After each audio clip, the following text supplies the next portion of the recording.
தாய் தமிழ் உறவுகளுக்கு வணக்கம். இன்று ஈரோடு தேர்தல் நடக்குமா, இன்று ஈரோடு கிழக்கு இடைத்தேர்தல் நடக்குமா என்ற தலைப்பில் இந்த காணொளியை காண்கிறோம்.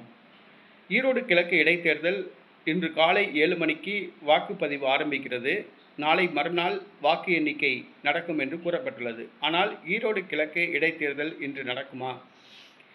திமுக வேட்பாளரை தகுதி நீக்கம் செய்ய வேண்டும் என்று கோரிக்கை வைக்கப்பட்டுள்ளது. என்னவென்று சொன்னால், விடிய விடிய திமுகவினர் பணப்பட்டுவாடா செய்துள்ளனர். வாக்காளர்களுக்கு 5000 ரூபாய் கொடுத்துள்ளனர். வீட்டுக்கு வீடு எவர் சில்வர் குடம், எவர் சில்வர் பானைகள் வழங்கியுள்ளனர். வெள்ளி கொலுசு வழங்கியுள்ளனர். மேலும் இன்றைய தினம் 10,000 கோட்டர் மது பாட்டில்களை திமுக வேட்பாளர் பதுக்கி வைத்துள்ளார், திமுக தொண்டர்களுக்கு சப்ளை செய்வதற்காக. மேலும் சிக்கன் பிரியாணி, மட்டன் பிரியாணி தயாரித்துள்ளனர். தேர்தல் விதிமுறைகளை மீறி திமுக வேட்பாளர் செயல்படுகிறார். தேர்தல் விதிமுறைகளை மீறி தமிழக காவல்துறையினர் திமுகவுக்கு முழு ஒத்துழைப்பு தருகின்றனர்.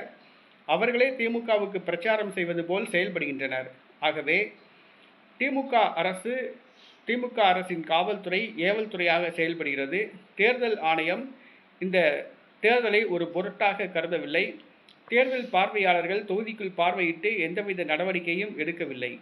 தேர்தல் நன்னடத்தை விதிமுறைகளை மீறி திமுக வேட்பாளர் செயல்படுகின்ற காரணத்தினால் இந்த இடைத்தேர்தலை ரத்து செய்ய வேண்டும் என்று கோரிக்கை வைக்கப்பட்டுள்ளது. தேர்தல் ஆணையம் பரிசீலித்து முடிவெடுக்க வேண்டும் என்று எதிர்பார்க்கப்படுகிறது.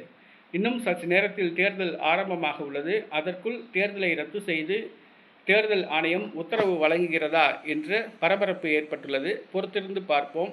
தேர்தல் ரத்தாகுமா, நடைபெறுமா என்பதை நாம் பொறுத்திருந்து பார்ப்போம்.